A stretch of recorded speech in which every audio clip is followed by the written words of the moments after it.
ஓட்டம் போட்டியில யாரு முன்னாடி வராங்க அப்படிங்கிறதுக்காக தொடர்ந்து போட்டியாளர்கள் ஓடிக்கிட்டே இருப்பாங்க.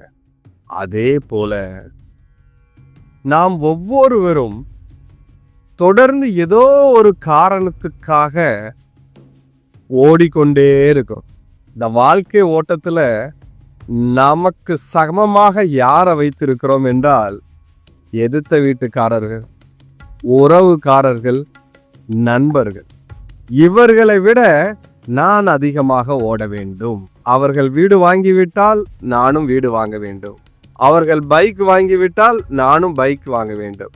அவர்கள் கார் வாங்கிவிட்டால் நானும் கார் வாங்க வேண்டும். இது உங்களுக்கு மாயையா தெரியலையா? அவர்களுடன் போட்டி போடுவதற்காகவா நாம் பிறந்தோம்? நாம் யார் என்பதை உணர்வதற்காக பிறந்தோம். நமோ நாராயணா.